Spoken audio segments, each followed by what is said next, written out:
Hello to you all. Hope you're all having a great day today. This video today is about a question that I'm asked sometimes by my clients, by people I just talk to with sports. It's one of the, biggest debates I guess we've ever had in sports. It's the NBA top 10 players of all time in the NBA. And I know everyone has their opinions. We all, have our opinions, and I respect everyone's opinion, mostly everyone's opinions. And everyone has their own top 10, obviously. But I'm going to reveal what I believe to be my top 10 list of all time. And in making this list, I thought about it pretty hard. I looked at stats, obviously, winning. Now, I'm not as big on winning as a lot of people are. And that will be obvious with my top 10. Thing is, with winning, you have to be lucky in a way.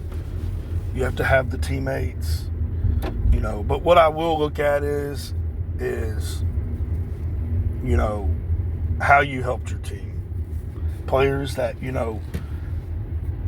they did the best they could as far as, winning with what they had. So that's what I go by. I go by that instead of just championships. Now, starting at number 10, Oscar Robertson. A very forgotten player, not by people, in my age. But these young guys, they don't know Oscar Robertson. They don't know the Big O. Nobody really talks much about Oscar Robertson, but you could bet back in the day, everybody talked about Oscar Robertson. The original walking triple-double. This is before Russell Westbrook, and I hate to say it, I love Russell Westbrook's motor. I love how he plays the game as hard as possible. I really respect that, and that's what I love about Russell Westbrook. But let's face it, he did a lot of stat padding, and he was great enough to get triple doubles, obviously, but he did have a little help with some of his numbers. They're a little inflated. They were inflated. Oscar Robertson was maybe 6'1", 6'1.5", and he played in an era where big men didn't play around. You didn't have these soft big men like today, out on the three-point line all game long, defending the three-point line. Your big man was under the hoop. He was, throwing elbows, stuff, such like that. Oscar Robertson was out there getting double-digit rebounds with the big man, throwing elbows, pushing him around. He played in an era with Bill Russell, Kareem, Wilt Chamberlain, Nate Thurmond. So, Bellamy. He played in an era where big men didn't play. And to be able to go out and get 11, 12 rebounds a game in his prime for several years, that's crazy. To be able to do that with the bigs that were going on, that's crazy. So, he was the best rebounding point guard of all time, hands down, especially for his height. No one at that height could rebound like that. He was also one of the greatest passers of all time. 10, 11 assists a game for several years. Another thing that, like all these other players on this list that's overlooked is, he was a tremendous defensive player in his prime. People don't, remember that. But he was a lockdown defender for sure. And as far as scoring, what else can we say? 30 points a game in his prime, 29 to 30 points, 31, 32 points a game. The guy was just, you could argue he should be higher on this list for sure. And unfortunately, he's not on the top 10 on most people's list nowadays. But I would love to put him higher, but I mean, with all the guys that I'm putting on here, you can't really find a spot. So, Oscar Robertson, number 10. Number 9, I'm going with Shaquille O'Neal. I don't know what else to say other than, most dominant big man of our era. He's the most dominant big man in the last 55 years or so. In his prime, he was just unstoppable. Very underrated defender also. He would get 3 or 4 blocks a game. Tremendous rebounder. Very good passer for a big man. He had great hands for a big man. When his team needed a basket, it was just a simple solution. Feed him the ball. Now, he did miss a lot of his free throws. He was a bad free throw shooter, obviously, but the thing is, he would foul out your big man. So every time you're fouling him, doing hack a Shaq, you're just that much closer to having another guy sitting on the bench fouled out. He would totally run the game. He would wreck the game for the other team. There's a reason he won so much. Even when he wasn't winning championships, his team was always 1 or 2 seed. It just seems, in his prime especially. He was just a tremendous player. He could have walked away with 6 or 7 rings. Had some other things went right, like, the Pistons upset. We all thought that the Lakers was going to easily win that series. They should have won that series. Things just didn't fall right.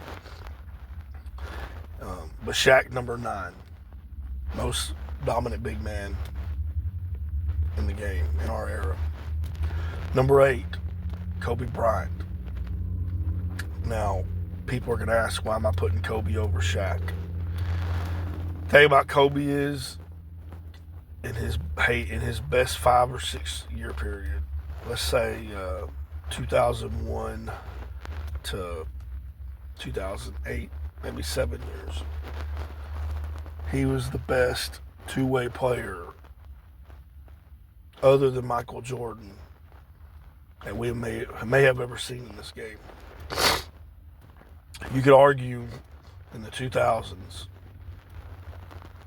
that he was the best scorer and offensive player in the league and the best defensive guard in the league for a decade. And the only other guy that had done that for that long of a period at guard or non-center would have been Michael Jordan. So to be able to put in that kind of era, that kind of time, that's just, and he was also he was a very good passer. Now, he didn't go out and get 7 or 8 assists a game, but he was a very good, if not at times great passer. One of the best clutch players of all time, and he was a winner. That's something, when I was talking about winning the championships, to me, that's not just what makes you a winner. Kobe was a winner. He would go out and he would be able to motivate his team. He would be able to will his team and get them fired up. He was a tremendous leader, one of the biggest leaders we've ever had. And, those last 2 championships he won, even though he did have a good cast around him, it wasn't like he had any super team. His best player was Paul Gasol, who was an all-star. But let's don't act like Paul Gasol was, a superstar. Let's don't act like he was a top 5 or 6 player in the league. He wasn't. Gasol was an all-star. That's what he was. He was a 19 and 10 type of guy, 20 and 10 type of guy. All-star player. But he wasn't a superstar. Neither was, Odom wasn't even an all-star. He was a very good player. Bynum, very good player. They just, Kobe wasn't out there with superstars.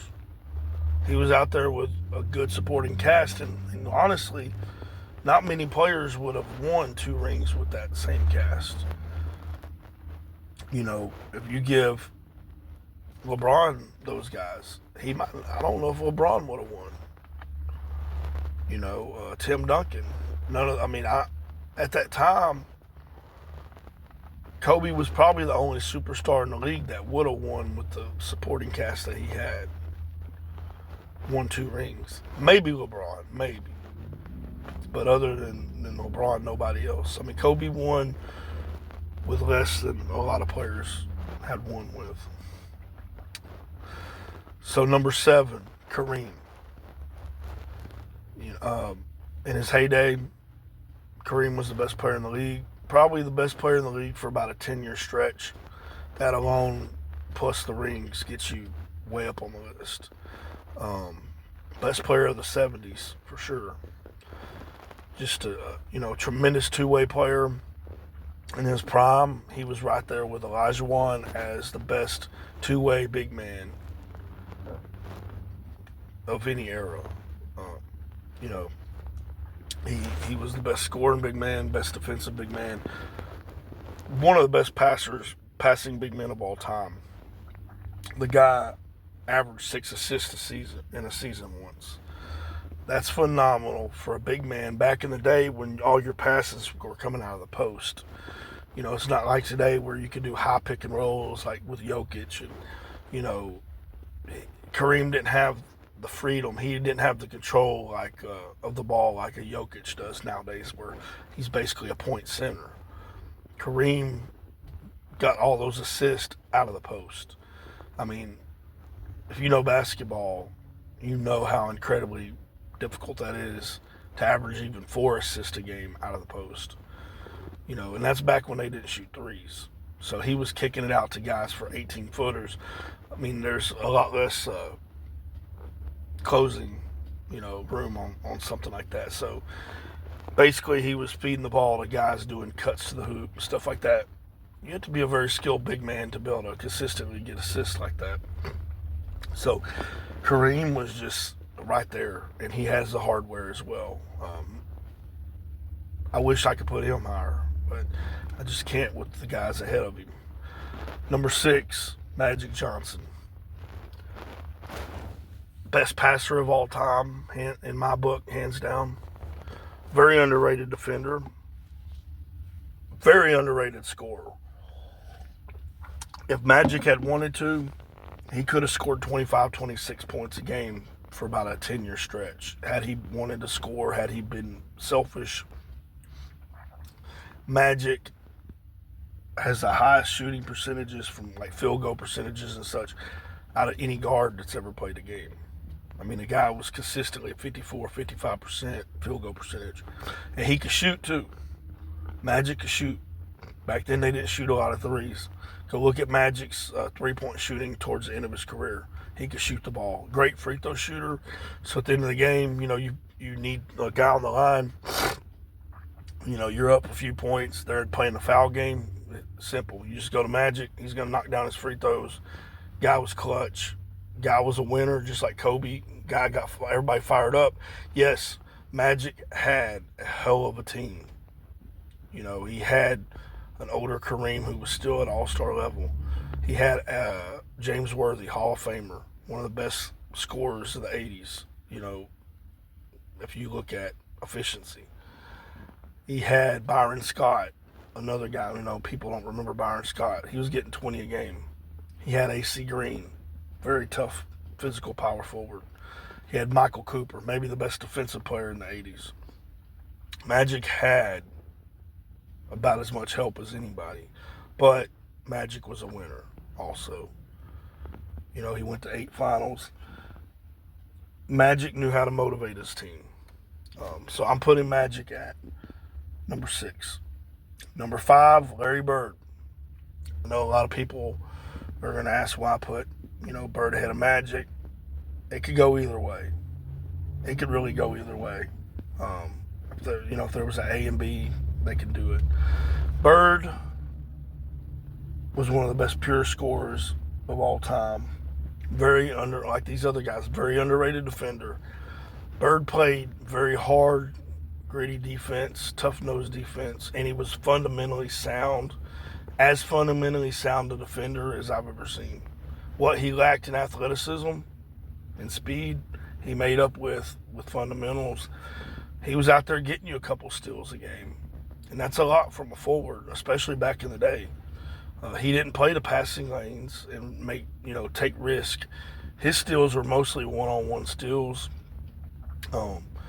You do have guys out there that get 2 or 3 steals a game playing passing lanes, but they get burned a lot too. So you can't just look at steals as far as judging a defender. Bird he got about as many steals one-on-one from strips as anybody I've ever seen play the game. One of the best passers of all time. Tremendous rebounder. Thing was, he was getting 10 rebounds a game playing alongside Parrish and McHale, who also were getting 9 or 10 rebounds a game. Plus Bill Walton off the bench, another tremendous rebounder. Thing is, Bird could have got 14, 15 rebounds a game on another team. So, his stats, if he played on a team without those guys, Bird could have been putting up like 35, 15, 6 assists. I mean, he could have put up numbers nobody else has ever put up. He sacrificed, even though his numbers were great, he sacrificed a lot to win. So and he also was a winner, just like these other guys like Magic. He motivated his team. So I'm putting Bird at number 5. Number 4, I'm rolling with my man, my favorite player that's ever as a Rockets fan, Hakeem Olajuwon.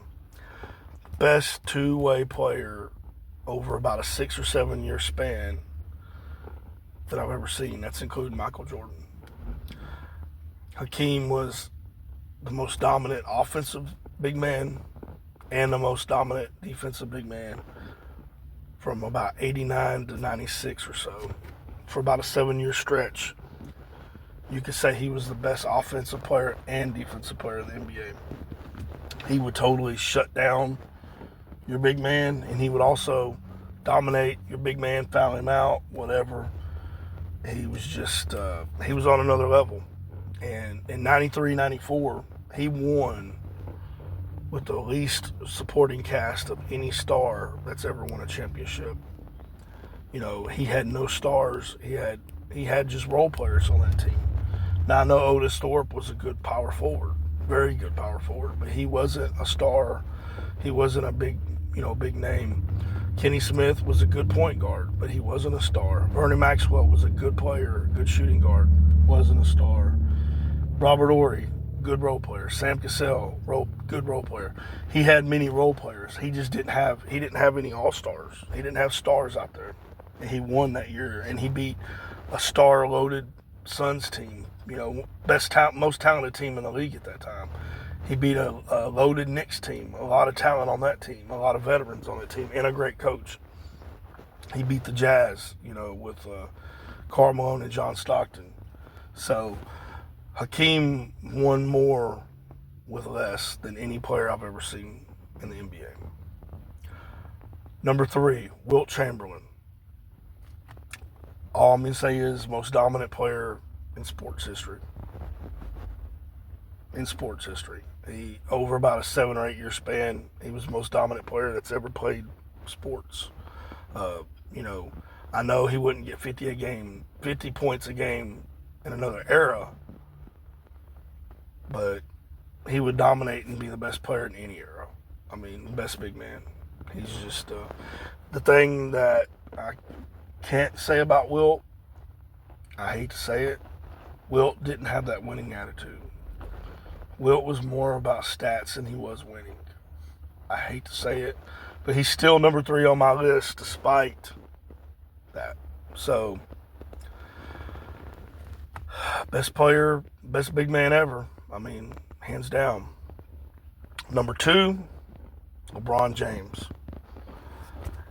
I'm not a big LeBron fan, but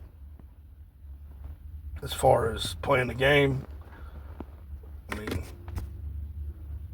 you could say he's the best all-around player that's ever played the game as far as all the intangibles. You could say he's a 10 at everything. He has the hardware also. The only thing I could have about LeBron is he had to have the super teams in order to win. Had he won with a lesser talented team at one point of his career, I couldn't say more about him, but hey, I'm putting him number 2. I mean, putting him over my favorite player of all time and putting him over guys like Wilt, Bird, Magic, that still shows how much respect I have for LeBron. Number 1, it should be everybody's GOAT, Michael Jordan. In his prime, he was a 10 at every spot in the game. I mean, he was the best at for a guard at every spot in the league. There's nothing he didn't dominate at. He could shoot too. Back then when he first started, they didn't shoot a lot of threes. Towards the end of his career, when threes were more popular, he turned into a very good three-point shooter. And had he played today where he practiced threes all the time, I'm sure he would be a top 5 or 6 shooter also. So, I mean, best player, best winner. Even though people talk about him having Pippen, Jordan won 6 rings with a lot less talent than a lot of these guys have had. He didn't have the talent like Bird, the talent around him like a Bird or a Magic or a Kareem. He had a lot of good role players when he won majority of his rings. Take away Pippen, the other guys played their role right. They weren't superstars. They played their role, and he had a great coach. So, Jordan number 1. Honorable mention, Bill Russell. Bill Russell just didn't have the individual accolades for me to put him on this list. And also, he played on the most talented team in NBA history. I mean, had Russell swapped with Wilt, it'd be the other way around as far as rings go. Charles Barkley, Karl Malone. There's a lot of guys I would love to be able to put on the list, but I can't. But anyhow, let me know what you think. Subscribe and get more of my videos. God bless you all.